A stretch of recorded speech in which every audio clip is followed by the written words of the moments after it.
한국은 로맨틱 영화에 등장하는 시적인 자연 풍경이나 거대하고 대규모의 건축물로 유명한 독특한 문화와 음식으로 가장 매력적인 관광지 중 하나입니다. 인천공항과 연결되어 있는 공항철도의 입구. 목에 호루라기를 메고 있는 다소 특이한 외국인 여성들 수십 명이 당황한 표정을 짓고 있습니다. 심지어 한 여성은 동료에게 이럴 줄 알았다는 말을 쏟아내며 목에 있던 호루라기를 바닥에 던지고는 어딘가로 가버리는데요. 그런데 바로 그 순간 한 한국인 여성이 다가오더니 외국인 여성들에게 뭔가 적힌 메모장을 건넵니다.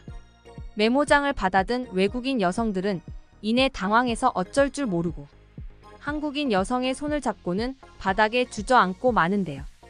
과연 한국을 방문한 프랑스 여자심판협회는 한국에서 무슨 일을 겪은 것일까요? 안녕하세요. 저는 프랑스의 파리에서 축구연맹의 여자심판으로 근무하고 있는 브리질라에라고 합니다. 프랑스의 몇 없는 여자심판으로 각종 축구대회나 청소년팀의 심판을 맡고 있는 저는 얼마 전 한 동료의 제안으로 처음 맞이하는 여름 휴가를 한국으로 떠나게 되었는데요. 여자심판협회의 특성상 적은 근무인원 때문에 휴가 또한 교대로 가야 되는데 저는 뜻밖의 한국으로 가자는 동료의 제안이 그렇게 달갑지는 않았습니다. YUKYUISLA 저뿐만 아니라 다른 동료들도 굳이 한국으로 가는 것보다는 차라리 프랑스 내부에 관광을 하는 것이 어떻겠냐며 설득을 해보기도 했지만 평소 한국의 드라마에 푹 빠져있던 동료 소피는 자신이 퇴사하기 전 마지막 소원이니 한 번만 다 같이 한국으로 여행을 가자고 하더군요. 소피는 재계약을 하지 않아 내년부터 심판협회의 근무가 종료되는 인원이었기에 저와 동료들은 어쩔 수 없이 그녀의 부탁을 들어줄 수밖에 없었고 그렇게 별로 달갑지 않은 한국으로의 여름 휴가를 떠나게 되었습니다. 사실 한국으로 떠나기 직전까지도 저희 심판협회 이사장님께서는 모두가 함께 한국으로의 여행 계획 결제를 올린 것을 보고 뜬금없이 무슨 한국이냐며 모처럼의 여름 휴가가 아깝지 않냐는 폭소를 터뜨렸기에 한국으로의 여행 출발 전부터 그다지 기분은 좋지 않았는데요. 그런데 별 기대를 하지 않고 처음 도착한 아시아의 나라 한국은 뜻밖에도 저의 예상을 완전히 뒤집어 버리고 말았습니다. 여행으로서는 별로 볼 것이 없다고 생각했던 한국은 왠지 모르게 프랑스보다 훨씬 공항과 연결되어 있는 교통들이 잘 정비되어 있었고 이러한 교통 편의성 때문인지 프랑스에서는 보기 드물게 공항 외부에서 걸어 다니며 여유를 즐기는 관광객들이 상당히 많이 보였는데요. 보통 프랑스에서는 공항 외부에 아무런 인프라가 없는 경우가 많거나 치안이 좋지 않은 경우도 많아서 공항 바깥으로 나가는 것을 극도로 꺼리는데 신기하게도 한국에 있는 외국인 관광객들은 알름에인지 이미 이러한 한국의 편리함을 알고 있는지 거리낌 없이 공항 외부의 인프라를 즐기고 있었기 때문입니다. 다소 삭막하고 정리되어 있지 않은 분위기의 프랑스와 달리 한국의 인천공항은 마치 하나의 거대한 도시처럼 느껴질 정도로 쾌적하면서도 걸어 다니기 편리했고 공항 내부에서도 각종 무빙워크와 에스컬레이터 이동시설을 가동해 통행의 편리함을 증가시키고 있었죠. 아직도 프랑스의 대표 공항인 파리 공항에서는 예산 부족의 문제로 무빙워크가 수리 중인 것은 물론 급격하게 무너져 내린 경제 문제로 공항에 있는 대부분의 전등을 꺼서 전기를 절약하고 있는데 한국은 그보다는 훨씬 부유한 나라인지 공항 내부에서도 밝은 불빛이 계속 유지되는 것은 물론 다양한 식당과 카페까지 자유롭게 운영되고 있어서 말 그대로 프랑스보다 훨씬 부유해 보였습니다. 평소 한국 드라마에 푹 빠져있던 소피는 자신이 드라마와 영화에서 보던 한국의 선진국 모습이 바로 이런 것이었다며 공항에서 계속 사진을 찍기 바빴고 저와 다른 동료들 또한 눈앞에 펼쳐진 선진국 한국의 모습에 크게 당황할 수밖에 없었습니다. 소피는 자신이 예약해둔 숙소로 가기 위해서는 공항과 연결되어 있는 직통 열차를 타야 된다며 저희를 이끌고는 어딘가로 가기 시작했고 저는 공항과 열차가 연결되어 있다는 말에 큰 충격을 받고 말았는데요. 평소 프랑스도 꽤 부유하고 아름다운 나라라고 생각해왔지만 공항과 연결되어 있는 직통 기차나 열차는 들어보지도 못했는데 신기하게도 한국은 다른 도시로 이동할 수 있는 편리한 교통수단이 공항과 바로 직접 연결되어 있는 놀라운 교통 인프라가 운영되고 있었습니다. 심지어 인천공항은 지하철과 기차 심지어는 버스터미널까지 함께 운영되고 있어서 다른 도시로 이동하기 너무나 편리했고, 이러한 한국의 편리한 교통 인프라는 공항에 한번 도착하면 무려 3시간 이상의 시간을 사용해 택시를 타고 이동해야만 하는 프랑스의 불편한 공항 인프라와는 차원이 달랐는데요. 한국에 오기 전까지만 해도 왜 굳이 한국에 가야 되냐며 불만을 드러냈던 동료들도 어느 순간부터 한국에서는 장거리 여행객도 다니기 너무 편한 것 같다며 교통이 잘 되어 있어서 몸의 피로감이 전혀 없다고 했고, 그건 프랑스에서의 육체 피로감이 심했던 저 또한 마찬가지였습니다. 그런데 한국에서의 진짜 놀라움은 바로 공항 열차에 탑승했을 때였는데요. 한국 문화와 한국어에 익숙했던 소피는 저희의 목까지 자리를 전부 예매했다며 열차에 탑승하자마자 뜬금없이 지정된 자리로 저희를 안내했고, 저는 그러한 소피의 모습이 이해가 되지 않았습니다. 보통 프랑스에서의 경우 열차에 먼저 앉는 사람이 좋은 자리를 차지하는 것은 당연한 문화인데, 신기하게도 한국은 이미 열차표를 예매할 때부터 자리가 지정되어 있었고, 이러한 한국의 편리한 예매 문화는 쓸데없는 자리 싸움을 할 필요가 없었기 때문인데요. 실제로 프랑스에서 항상 심판으로 근무하고 난 뒤에는 경기장이 파리와 다소 떨어진 외곽에 있어서 항상 열차를 타야만 했는데, 그럴 때마다 제가 앉았던 자리에서 잠시 자리를 비우면 누군가가 앉아있는 황당한 경우가 많아 힘든 경우가 많았는데, 한국에서는 이러한 불편한 상황이 발생하지 않아서 너무나 편리했습니다. 심지어 소피는 한국에서의 경우 직접 열차 승무원을 찾아가서 기차표를 보여주지 않아도 된다며 이미 모든 좌석은 디지털 시스템으로 불법 탑승자가 없는지 확인되고 있다고 했고, 저와 동료들은 그 말을 듣자마자 믿을 수가 없었는데요. 아직도 프랑스에서는 파리의 내부 열차나 기차에서 돈을 내지 않고 무단으로 승차하는 사람이 셀 수 없이 많아서 오히려 정당한 돈을 내고 표를 사는 사람이 바보라는 소리를 듣는 사회적인 현상이 발생하고 있는데, 한국인들은 대부분 수준 높은 시민의식을 가지고 있는 것인지 그 누구도 무임승차를 하지 않는 듯 보였습니다. 소피는 당황하고 있는 저와 동료들의 모습을 보더니 자신이 한국으로 꼭 와보고 싶었던 이유가 이러한 수준 높은 사회적인 시민의식이라며 영업 중 현재의 프랑스에서는 양심적으로 사는 사람이 바보가 되는 문화가 굉장히 싫다고 했고, 저와 동료들 또한 그 의견에 동의할 수밖에 없었는데요. 실제로 현재 프랑스에서는 극심한 경제 문제로 인해 편의점이나 마트, 심지어는 길거리의 옷가게들까지 그냥 마음대로 물건을 훔쳐가는 그룹까지 생기고 있을 정도로 도난과 불법이 판을 치고 있는데, 한국은 이러한 사람들을 단 한 명도 볼 수 없었기 때문이죠. 또한 열차 내부의 한국인들은 대부분이 모두 조용히 노트북이나 휴대폰을 하며 자신의 업무를 하고 있었고, 저는 이렇게나 마음 편하게 살아갈 수 있는 나라가 바로 한국이었다는 생각에 큰 좌절감을 느끼고 말았습니다. 소피의 설명대로 한국에서는 휴대폰 하나로 열차의 예매와 좌석 조회까지 전부 가능했고, 심지어 열차 내부에서 전기 콘센트까지 사용할 수 있는 인프라는 한국이 이렇게 돈이 많은 나라였나? 라는 생각마저 들더군요. 약 1시간 정도의 열차 이용은 프랑스와는 비교도 되지 않을 정도로 편리했고, 심지어 열차 내부에서 무료로 와이파이가 제공되고 있는 것은 왜 한국이 디지털 선진국이라는 말을 듣고 있는 나라인지 피부로 느낄 수 있었습니다.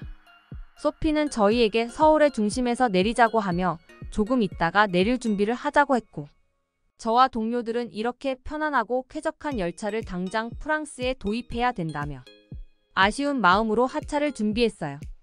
열차에서 내린 뒤 지하도 통로를 약 5분 정도 걸어가니 곧바로 서울의 도심으로 나가는 출구가 있었고, 저와 동료들은 소피의 뒤를 따라 지하도 밖으로 나온 순간 눈앞의 광경을 믿을 수가 없었습니다.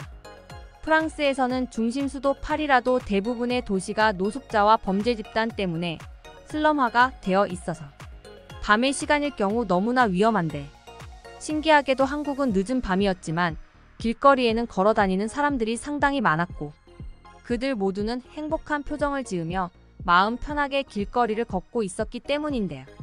항상 프랑스에서의 오후 경기가 있는 날이면 근무가 늦은 저녁에 끝나서 그때에는 어쩔 수 없이 너무 위험한 도시로 가지 못해 경기장 좌석에서 잠을 청할 때도 많았는데, 한국에서는 새벽과 저녁 시간이 낮과 똑같이 안전했고, 그래서 그런지 너무나 안전한 도시처럼 느껴졌습니다. 또한 더욱 신기했던 것은 바로 길거리에 있던 생활 편의시설이었습니다. 현재 프랑스에서는 이러한 생활 편의 시설들이 오후 4시 정도의 시간만 지나도 위험한 치안 때문에 문을 대부분 닫아버려서 저와 같은 야간 근무가 있는 사람들이 이용하기에는 불편한 경우가 많은데, 놀랍게도 한국은 저녁 8시가 넘어가고 있는 시간이었음에도 길거리에서 편의점이나 백화점은 물론 코인 세탁소와 야간은행, ATM 기계까지 편리하게 모두 사용이 가능했는데요. 소피는 한국의 드라마에서 봤을 때에도 한국인들의 삶은 시간에 전혀 제약을 받지 않는 편리한 삶을 살고 있었다면서 프랑스는 살기 너무 불편하다고 했고, 저와 동료들 또한 소피의 그러한 의견에 동의할 수밖에 없었죠. 프랑스는 살기 너무 불편하다고 했고, 저와 동료들 또한 소피의 그러한 의견에 동의할 수밖에 없었죠. 그런데 한참을 길거리를 구경하던 바로 그 순간, 저희와 함께 한국으로 휴가를 왔던 엘린코가 팔이 이상한 것 같다며 고통스러운 표정을 짓기 시작했습니다. 엘린코는 프랑스의 국제 심판으로 꽤 오랜 시간 근무를 했던 인원이었지만 RESPCT 급작스러운 사고로 한쪽 팔에 1급 의수를 착용하고 일상생활을 했었는데, 아마도 의수에 문제가 생긴 것 같아 보이더군요. 프랑스에서 있을 때에도 엘린코는 의수가 이상하거나 불편하면 항상 여분의 의수로 교체해서 안정을 되찾고는 했는데, 이번 한국 여행에서는 그러한 의수의 여분을 전혀 가지고 오지 않았고, 엘린코는 의수와 접촉되어 있는 팔이 불편하다면서 병원을 가야 될 것 같다고 했습니다. 하지만 주위를 아무리 둘러봐도 당장 병원으로 보이는 건물은 전혀 보이지 않았고, 심지어 프랑스에서도 일반적인 병원에서는 엘린코의 의수와 팔에 관한 진단을 하기에는 너무 어렵다며 진료 자체를 거부했던 상황도 있었기에 저는 더욱 큰 패닉에 빠지고 말았는데요. 그런데 바로 그때 소피는 빨리 따라오라는 말과 함께 저와 엘린코를 이끌고 어딘가로 가기 시작했고, 약 5분 뒤 소피의 안내에 따라 도착한 건물 앞에서 저는 그만 화가 날 수밖에 없었습니다. 오후 디귿 1분이라도 빨리 병원으로 가야만 하는 위급한 상황이었는데, 뜬금없이 소피는 한 대형마트 앞으로 저희를 안내했던 것이었고, 저는 소피에게 제정신이냐며 화를 내고 말았는데요. 그런데 바로 뒤에 들려온 소피의 대답은 저와 엘린코를 더욱 당황하게 만들고 말았습니다. 소피는 휴대폰으로 정보를 찾아보니 의수와 관련된 진단을 받아주는 재활전문 병원은 현재 시각으로는 이곳 마트 안의 병원뿐이라며 도저히 이해할 수 없는 말을 쏟아냈고, 저는 무슨 마트 안에 병원이 있냐며 도저히 믿을 수가 없었습니다. 프랑스에서도 의수와 관련된 진단이나 수리는 보통 3개월 정도의 예약 기간을 거쳐 대학병원급이 아니면 잘 받아주지 않았는데, 충격적이게도 한국은 대형마트 안에서 의수와 관련된 전문 응급실이 운영되고 있었는데요. 한국어와 한국 문화에 어느 정도 능통했던 소피를 믿을 수밖에 없었던 저는 결국 소피를 믿고 마트 내부로 들어갔고, 소피의 안내를 따라 엘리베이터를 타고 지하에 도착한 순간 눈을 의심하고 말았습니다. 마트 지하에는 정말로 긴급 재활병원 응급실이 운영되고 있었고, 심지어 그곳에서는 의수와 의족과 같이 특수한 치료를 전문적으로 맡아준다는 안내 문구가 적혀 있었기 때문인데요. 또한 더욱 놀라웠던 것은 그러한 병원 바로 옆에 24시간으로 운영되고 있는 약국까지 있었다는 사실입니다. 대부분의 프랑스 병원에서는 병원과 약국이 무려 차를 타고 1시간 이상의 거리 차이가 나는 경우도 많아 시간이 부족한 경우 의사의 진단만 받고 약을 아예 받지 않는 경우도 많은데, 한국의 마트 응급실은 이러한 비효율적인 시간이 전혀 발생할 이유가 없어 보였죠.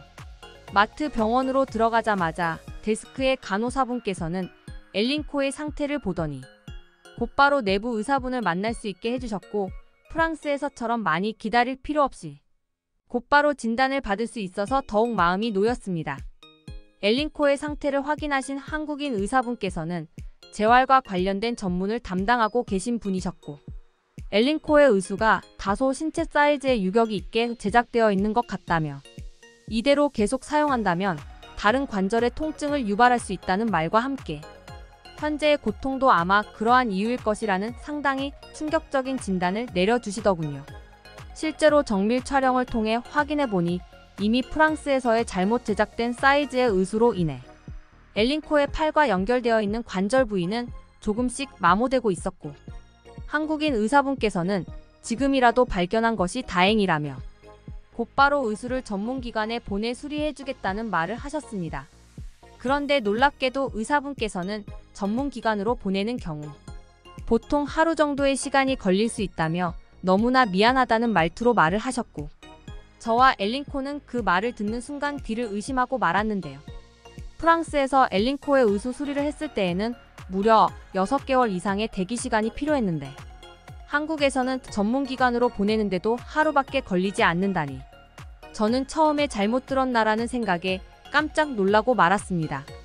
하지만 한국인 의사분께서는 보통 병원 내부에서 수리를 하는 경우 4시간 정도로도 충분한데, 이번에는 프랑스에서의 제작품이라 전문기관으로 보내야 한다고 하셨고, 오히려 하루라는 시간이 걸리는 것에 미안한 마음을 보이시더군요. 저와 엘링코는 너무 놀라서 정말 하루 만에 수리가 가능하냐고 재차 물어봤고, 프랑스에서는 6개월이 걸렸는데 하루 정도면 정말 믿을 수 없을 정도로 빠른 속도라며 오히려 너무나 감사하다는 말을 연신 반복하고야 말았습니다. 그 순간 저는 프랑스와 한국이 이렇게나 인프라에서 차이가 났구나 라는 생각에 그동안 프랑스에서 살아온 시간이 허무할 정도였고, 엘링코 또한 이렇게 모든 것이 빠른 나라는 정말 처음 본다며 당황한 표정을 보이고만 있었습니다. 소피는 자신이 왜 한국으로 여행을 오자고 했는지 이해가 되냐면서 의기양양한 태도를 보였고, 저와 엘링코는 한국이라는 나라를 알게 돼서 너무나 고맙다는 말을 할 수밖에 없었는데요. 그 후 하루 정도 소요된다는 엘링코의 의수수리는 그보다 더욱 빠른 10시간 정도로 밖에 시간이 걸리지 않았고, 심지어 병원 측에서는 택배 서비스를 이용해 저희의 호텔 숙소로까지 직접 배송을 해줘서 더욱 편리하게 의수를 받아볼 수 있었습니다. 엘링코는 남은 일주일의 휴가 기간 동안 빠르게 받아볼 수 있었던 새로운 의수로 편하게 휴가를 즐길 수 있었고, 저와 동료들 또한 엘링코와 휴가를 즐길 수 있다는 사실에 한국으로 오기를 잘했다는 생각이 들더군요. 오늘이 한국에서의 마지막 휴가 날인 지금 저는 이미 겨울 휴가에서도 한국으로 오기 위해 동료들과 함께 한국행 휴가 결제를 올려놓은 상태입니다. 경험했던 나라들 중 아예 한국처럼 살고 싶은 나라는 없었기에 저는 오늘도 한국에서 사는 한국인들을 부러워하며 마지막 휴가를 즐기고 있네요. 한국은 여행지로는 상대적으로 별로이지만 살기에는 아주 최적화되어 있죠.